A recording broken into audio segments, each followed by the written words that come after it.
Hello and welcome back to the Neon Chronicles. In today's video, we're going to be taking a look at every single character's unique movement mechanics in Genshin Impact. Today we have the release of Natlin, which will bring some new ways of traversing maps. Kinich here is going to have a grappling hook. We're going to have Kachina with her little Beyblade, and we also get Surfy here with Moani. So different mechanics that are going to make exploration a lot more fun and I hope dynamic in the new version for Genshin Impact. But as a retrospective, as a way to look back and prepare for these new characters, we're going to be evaluating every single mechanic released so far. I personally think I'm uniquely qualified for this because I have spent way too much time in the game to do ridiculous things like this. While I might not have the most hour of all players playing the game, I have been playing since day one, and I hope to give you some ideas on what looks cool, what is fun to play, with unique gameplay mechanics, what adds versatility to the different things that you can do in the game.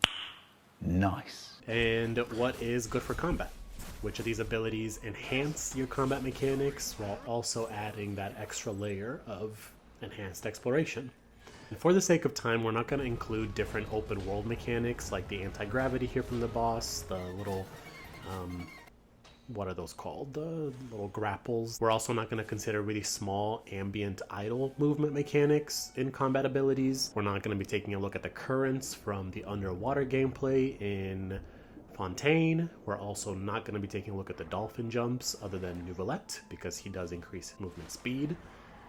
We also have plenty of really awesome abilities in the game that we're not going to cover because they're not uniquely enhancing movement in any other way. So while these characters are awesome and I love these skills, they're not going to be included in this video specifically.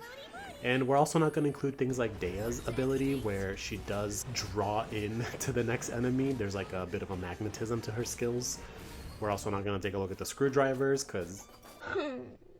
and we're not taking a look at regular sprints. So at the end of this, I'm hoping that you will feel confident with my personal 5 winners, because yes, these will be personal opinions. So if you hate it, if your favorite character was not included in this list, I'm sorry, but feel free to leave your thoughts in the comments below. And if this video helps you out in any way for upcoming banners when you have to decide which character should you pull for, please do leave it a like and consider subscribing. We try to do a video almost every week. If not, sometimes we'll do multiple videos in a week. And lastly, I'm placing the order of these characters in the order that I got the characters. So mostly in order from Mondstadt all the way through to Fontaine. And that means we're going to start with Benny Boy. Bennett is a 4-star pyro character, and as you can see with his skill, if you hold it, he does bounce backwards with the little boom that he does. This isn't necessarily gonna damage you in any significant way, so I do end up using it just for fun. For that reason, it does add a nice layer to the combat and the gameplay, especially because if you have his burst active, he actually doesn't fall backwards. So, kind of cool detail. Next up, we have Fischl, which for Fischl, it's really all about her burst, where she gets to turn into Oz. This is great for Electro Infusion if you're working her as a battery, and for dodging. Next up we have Mona, who was my very first 5-star, and I remember getting her and really loving her unique sprint.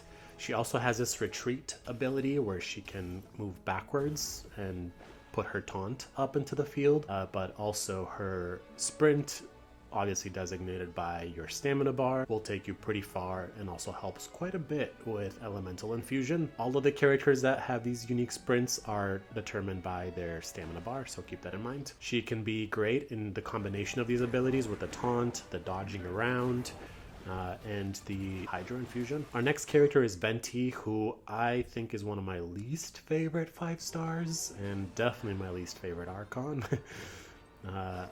This dude is barely an Archon, let's be honest. He also, I think, had to keep the gameplay mechanics pretty tame because he was the very first. But for somebody who's the animal god, pretty lame, in my opinion. There's been a lot of other animal characters that have power crept his flight. So, you know, he'll still get you pretty high up and his little wind current stays active for a little longer. But other than that, I don't tend to use him too much in combat. Here you can see it's kind of cool with the plunging, but that's about it. Our next one is Eula, who is a fan favorite in terms of physical DPS. And Eula's in this list because she's technically a dancer, so I felt it would be appropriate. I didn't find that her movement was ambient enough to not include her, and she can also do a little bit of ice bridging. Next we have a 4-star, Cryo 4-star Diona. She's a bow user, and for her, she mostly has the retreat ability that we saw with Mona, but it does create a shield, which can be pretty helpful, and it does send out some cryo infusion. Our next 4-star is Rosaria, who is a cryo polearm user. And for her, she does obviously have the screwdriver, but she also has this unique teleport ability where you get to flash behind the enemy and then attack them. I did find this pretty cool when it was first released, and she does have increased movement speed at night. Our next one is Big Daddy Zhongli, and this is a must pull in my opinion. He has a unique hold attack here where he gets to do that teleport. He has his little barrier, which is great for shielding and for climbing, I guess, if you want to do that. It helps you reposition yourself pretty well and get a good overview of the map. You also have the ability to teleport through enemies, as you can see there, with the hold attack. And it's really useful for collecting rocks. He's a great rock collector. So if you get him to C6, you can also make him a healer, which honestly makes him invincible. Unfortunately, hard to follow that up, we have Albedo, which is a Geo sword user. He has this little elevator thing, which will also help with getting some rocks. I don't tend to use it too much. It's a little finicky, I find, and because it does have a timer, like it does eventually go down again, I really mostly use it to just place down, sometimes reposition myself if I have to. So I mostly just tend to put the flower out onto the field for a little bit of a buff, and then use the burst for the big boom. Next up we have another polarizing character, and I'll be honest, I don't really play with Ganyu too much, but she does have a similar retreat ability and pretty good cryo infusion. And before you guys cancel me, I want to remind you that this video is about movement mechanics, so we're not going to be taking a look at her chart shot, which is really what makes her stand out. So next up we have Zhao, which is another fan favorite. He is famously known for his pogo stick gameplay, but if you also get extra charges with constellations, you get some extra movement. He's pretty great, especially when you activate his burst, because he feels like a little ninja. Next up we have Ketching, which was probably what trumped Mona for me in the order of release. I love this little teleport ability, and she is so speedy. It makes her combat feel flashy. I love hunting with her, as you can see here. You'll see that later on too, with Al-Haytham and Chiori. And then if you pair her up with other character abilities like Yelan's burst, I mean, she's really cool. I also use her ability a lot for dodging and getting around the map. If you ever have to dodge an incoming ability from the enemy, it just makes you feel pretty badass when you use her teleport. And it can also help you cover a lot of ground if you just want to get closer to the enemy. Next up we have Hu Tao, who is more of a horizontal pogo stick. And if you activate her skill, then you get to move around without consuming your stamina. I think if you have C1 maybe. I don't really tend to use this for movement mechanics, but in combat it can be pretty great. As you can see here, you get to just kind of like fly through the enemy, tag all of them, and then once you have them all tagged is when you want to do your big burst, which I don't think we'll show here. I also find it very useful for different boss battles where you have to eliminate things, right? Because it helps you get to it really fast. Next up we have Kazuha, which is another fan favorite because his ability and his burst will buff your team quite a bit, as well as give you the ability to create a swirl reaction, which is pretty great for combat and damage numbers. Also, his cooldown is so low that he's very agile. Next up we have Kamisato Ayaka, and for her, she's our cryo sword user with a unique sprint, much like Mona's. But the unique thing about her is that she can essentially ice bridge for as long as you have the patience to ice bridge. She also can destroy enemies. She's very strong. Her abilities and movements are so deliberate and precise that if you just time it all right, it makes you feel pretty cool. Also, her sprint, as you just saw, can be kind of good for dodging if you get it right. Sayu was one of our first characters with a really unique movement mechanic for her skill. where she becomes this little ball and gets to roll around, and it does infuse with different elements that you go through. So as you saw, it went through the water, so it got infused with hydro. Same thing here with some of the puddles. So pretty great ability here. It's more infused with pyro, and also great skill for dodging. Next up we have Kujosera, which is again a controversial character because her mechanics, you'll see here, being an electro character, if she's ever on top of water, she can honestly damage herself more than I would like. And the retreat ability sometimes can feel a little bit clunky. The game also just doesn't give you too many cool opportunities to use her skills effectively, so she was almost wasted potential. But again, I love this character. I enjoy using her way more than Faruzan. Next up we have Shunha, who is a cryo polearm user, and I love Shunha. I think she has one of the coolest animations in all of the game, and if you get her C1 extra charge, you feel like you have a lot of different abilities with one ability. I love the trace that she leaves behind, her little spirit self made out of cryo. And if you pair this with hydro, it's really cool to just freeze your enemies in place and then destroy them. So, like I said, one of the best animations, definitely recommend. Next up we have the Electro Catalyst Yai Miko. For Yai, she had a pretty controversial playstyle as well because some people felt that it was lazy, that you didn't have to do much, but I love that the character design choices remind me of a fox. Like if you use her ability to move around and search around the map, like I'm doing here, it actually helps you scout things. Like her lightning did here to alert me that there's a puzzle nearby. It helps you scout things for hunting. And here for dodging, you can use it to dodge around. It gives you a lot of flexibility to reposition yourself on top of having your sprint. So very agile character. Next up we have the Hydro Catalyst, Sangonomiya Kokomi, and again, she was another controversial one. She was the first character that had negative crit, and her burst here was a bit performative. It's flashy, it looks cool, but once you run out and you don't have enough stamina, it's more of a detriment than it helps. As you can see here too, she's a great healer, right? Great attacker, and it looks cool when you can be on top of the water, but these battles and arenas are so glitchy that the game has to fix those issues somehow before that gets good. And don't get me wrong, I was an official Kokomi lover from day one. I got a bunch of constellations on day one, but she's just a little bit of form over function. Our next character is Ayaka's older brother, Kamisato Ayato, and he's cool for this little sprint ability that he does, where it also leaves a trace of him that then explodes. And the nice thing about this ability is that it can cover a little bit of ground to bridge the space between you and the enemy, and then the ability itself is very unga bunga and flashy, especially if you give him speed boosts. I mean, this guy, look at him go, incredible. Next up we have one of the favorite characters in all of Genshin Impact because she's a great off-field damage dealer. Her skills, I mean, look at it, it just looks sick, as well as covering a lot of ground very fast. And when you combine it with the combat, which feels unique because you have to tie up as many enemies together as you can before you explode them, it just makes her gameplay very dynamic, very fun, very speedy, and very aesthetic. So Yelan is a must-have, must-pull in my opinion. Next up, let's take a look at some of our Sumeru characters, starting with Tighnari. Tighnari is a Dendro bow user, and the nice thing about this little fog that he creates is that it also acts as a taunt. So he's in this list because, like most of the other bow users, he retreats backwards when you activate this skill.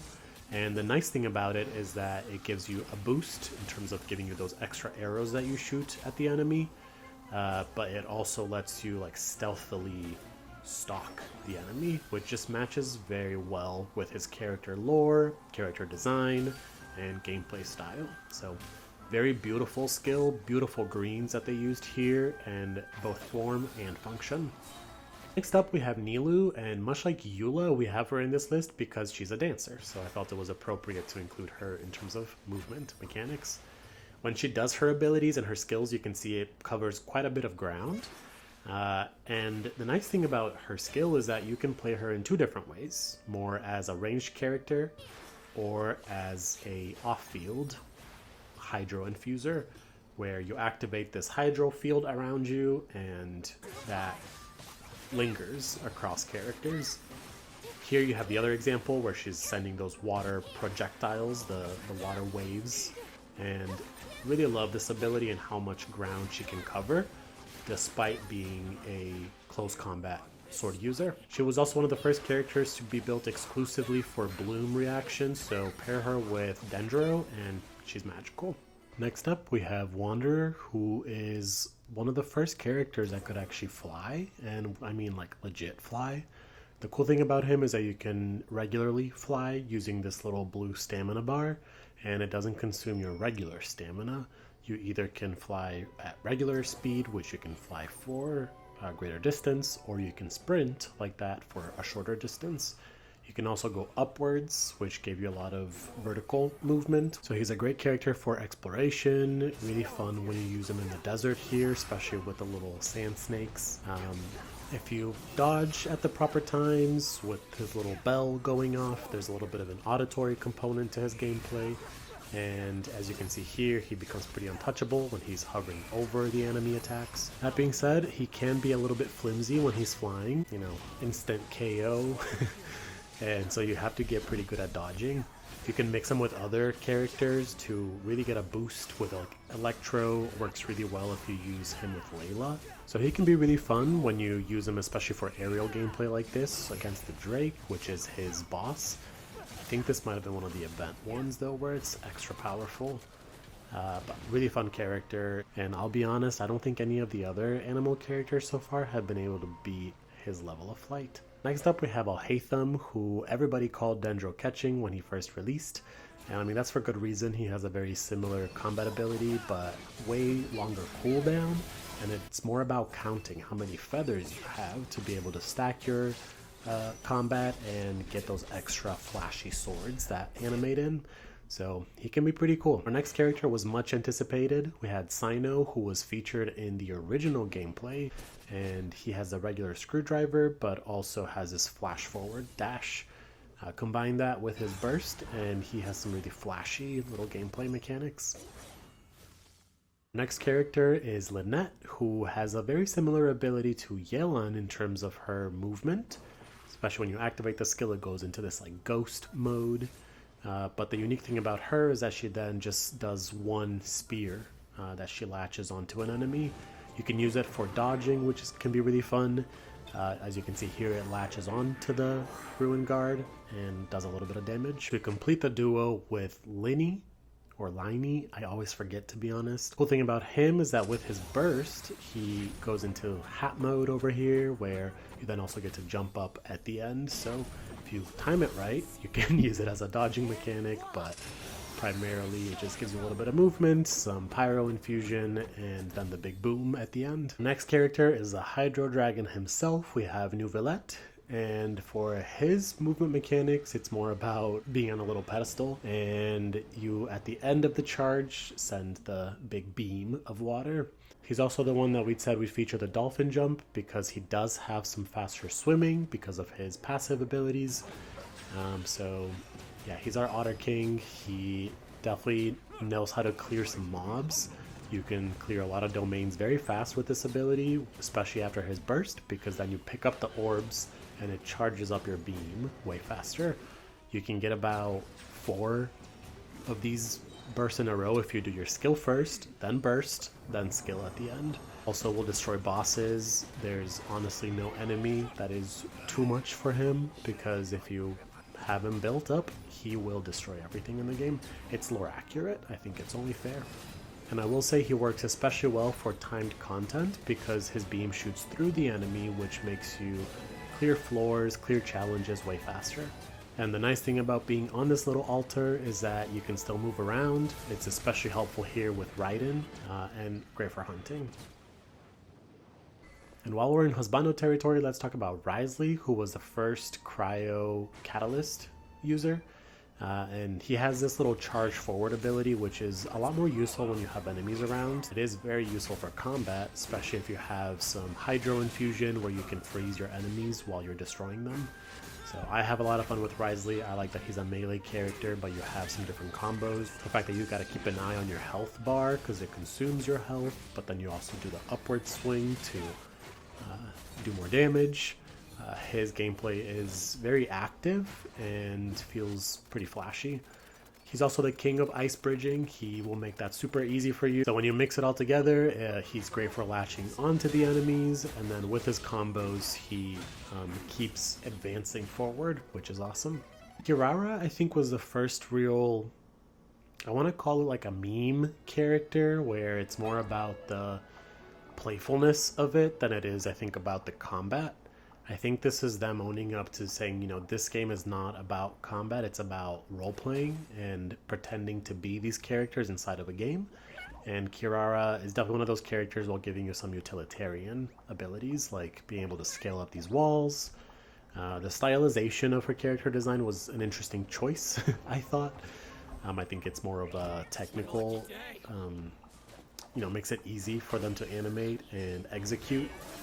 And also gives a lot of potential for them to scale up mounts while introducing it early, but not giving too much away just yet. And that's not to say that she's weak either. You know, she has this really playful, energetic, goofy kind of playstyle. So while she does feel like a bit of a troll, she does pair really well with off-field damage dealers. Our next character probably needs no introduction. We have Furina, and I like to think of Furina as a way that Hoyo try to mitigate the issues that they found with Kokomi. Her ability allows her to actually walk on water without having some sort of timing that runs out and you have the unfortunate death. And the fact that she has multiple states depending on which mode you're in. So you can either summon her minions or you can switch into healer mode. I like that she, by walking on water, can lure the enemies closer into the water. I also like that her minions honestly do quite a bit of damage, where whether she's off field or on field, she's just constantly attacking the enemy with hydro. So overall, great utility, great buffing, and has a better execution of a character that can walk on water to make that combat a little bit more flashy. Then also got Gaming, who was inspired by Lion Dance, and he does do a lot of jumping around. Combat can be pretty flashy with all that jumping, and I did find myself using him both for utilitarian purposes like climbing. I also used him a lot when like jumping off of cliffs because it just feels fun. Can help out with getting a little bit of height when you're trying to destroy and collect rocks, and it just feels like very explosive gameplay. We then have Shinyan, who is Cloud Retainer, and she was the most like gated way to give us flight where she actually just hops around. They were like, okay, you have Wanderer, so we're not going to push it too far, but she does have some really cool things, and you know, to give him credit, she does play extremely well. One qualm that I have with her is her voice lines. They just get so repetitive that you want to turn it off, especially if you have her at C6 and you jump around a lot, because you're just going to hear that same voice line over and over and over. And I think, as you can see here, I turned it off for a reason. But the other benefit that she has is that during her burst, she also allows other characters to get pretty great height and do some plunging attacks a la Zhao, so we'll take a look at that later. Our next character is Chiori, who is essentially our Geo Kaching, and she has some unique features with her kit where she does a teleport, but then she also drops the doll in place, and that doll does off-field geo damage. And you have two options. You can either choose to plunge back down as Chiori, or you can switch to other characters next in line in your party, to be specific, to plunge back down. So you can pair this with other characters to get some pretty good damage. Next up, we have the Unwielding Father, Arlecchino, and she was definitely a very flashy character. If you hold her attack skill, you can activate her wing, that then you can use your stamina bar to move around. It adds a nice layer to the combat. She does also like magnetize and stick to the enemy when you do this little hold feature, where she can clear some hordes very quickly.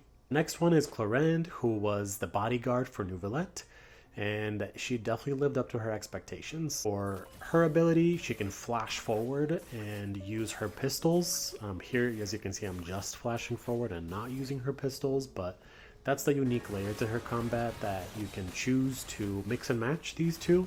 And while you do that, when you flash forward, you actually get a little bit of healing. So versatile gameplay and very flashy, very speedy. And beyond doing great damage, I also found myself using this ability for dodging, because it gets you out of the way really quickly. So has some utilitarian purposes there, in addition to dealing those extra damage numbers. Next up we have Sejuani, which I don't know if I'm pronouncing that right, but her movement mechanics are only for her burst, where she goes into this floating mode. I'm not too sure about the damage output for this because I don't have her built up, but I don't think I would use this too much for movement mechanics, and it actually does get you kind of in harm's way when you do it. Not one of my favorites. Honestly, I think she was more like Kirara, where it's more of a troll and just meant to be like cute and playful, but like most characters in this game, if you just give her good enough artifacts, I'm sure she can do some pretty good damage. Okay, so that's everything. Those are all the characters with their special abilities that also enhance movement. But now I want to crown our 5 different winners. These are personal favorites, so, leave your personal 5 in the comments based on these categories. Let's start with my personal favorite for the most versatile character. And for this one, I'm going to have to give it to Shenyun. From using her for hunting to activating her plunge attacks to be able to farm orbs, or I should say rocks, to just using her special abilities to explore the map, to latch onto enemies, to activate her burst very quickly, which then allows you to use other characters' really powerful plunging abilities. It just adds a lot of layers to the combat, and it enhances the gameplay style of basically any character that you have. So here, as you can see, I'm using her with Clorinde, which gives you great horizontal movement as well as vertical movement. If you love your Arlecchino, pair her up with that and you'll get sick plunging attacks with some pyro animations. There's a lot of great potential with having Shenyun that just makes your entire roster more versatile. So she's a must pull. Our next category is most powerful, and I mean like the ones that make you feel the most powerful. I thought about giving this one to Neuvillette, but there's just nothing that really beats Wanderer's aerial gameplay. I find it so fun. It doesn't really get old, especially when they add new layouts, like topographical layouts to the map. I find that he's one of those characters that has not been power crept at all, and his flight, to me, feels the most comfortable to this day. And I do still find myself climbing to the highest points and then putting Wanderer in my party and just getting that feeling of flying around. For most engaging, I'm going to have to give it to Alhaitham. I love to use them for dodging, for hunting, for the feeling of being stealthy, but also being able to strike down enemies that are high up. As you can see here, when you plunge down, it does all the extra neon green swords. He's just pretty cool. I think he's the best one of the teleporters. He also looks the best out of them all for, well, reasons. Our next winner is Yelan for the most unique combat in the game, and she's super speedy. I think she's personally the best bow user. I love how you can use her for dodging, but also to tie up the enemies and deal some extra damage. Recharging for her burst is pretty easy, and once you do activate her burst, she does great off-field damage or on-field damage, so you can use her as a DPS, pair her up with Shenyun, and chef's kiss. And our last one goes to most aesthetic. And I mean, this one honestly could be most powerful, most aesthetic, most unique. There's a lot of different ways that you can look at this kit because it truly is all those things, but I thought it was appropriate to put it here for the couple of different modes that she has with the wings and the flying, the extra little details in her animation that just show that they're starting to go the extra mile with that extra budget. Also, the fact that she can go over water adds a lot to her gameplay. The fact that she can just fly around between enemies. You can use her for little puzzles like this where it'll just help you speed up and do the challenges faster. She's one of those characters that adds a lot of layers to the combat beyond just her movement mechanics. And looking into the future with Netlon, we're going to see a couple of new mechanics like we have here for Kachina, where she'll be able to, much like Kirara, scale walls and move around in her little Beyblade. But the unique thing about her is that she can do this little stomp onto the enemies, and she can also leave it on the floor and start to do combat separately from it, where it will do off-field damage. We're also going to get characters like Molani, where you get to hop on top of Sharky and just float around using your stamina bar next to your other stamina bar, so it's unique. This is going to be interesting. I'm not really sure how this is going to work in Nat 1 and outside of Nat 1, but it seems like you hop on the surfboard, you tag your enemy and do attack by just swimming around, and then once you hop off, you deal a little bit of extra damage. But more to come in terms of the review if I am able to get her, because y'all might have seen that I'm going fully free to play for this update. It also seems like Netland's going to bring some specific currents that I think you might just be able to use her or the creatures to jump into, so that'll be an interesting layer to her movement mechanics. And lastly, we have Kanich, who is going to have, it seems like, a grapple and also a lasso. So when you're just traversing, you can use the grapple. I don't know how many times. That wasn't super clear from the showcase so far, but you can also lasso onto the enemy and circle around while dealing some damage. So pretty cool gameplay. I will admit he has the potential to match some of the uniqueness that we're seeing for Yelan and maybe start to power creep those abilities a little bit, but more to come on that once we actually get to test them out. So thank you for joining today. I hope that you enjoyed today's video. While filming this, it looks like the weather has changed quite a bit. It's not looking like it's gonna storm. It's gotten way darker in here, so I hope you enjoyed today's video. I hope that you will subscribe and stick around for the next one, because we're going to keep releasing videos as we play these games, as we explore the different mechanics that make games like Genshin Impact special. So thank you again for your time, and we will see you next time.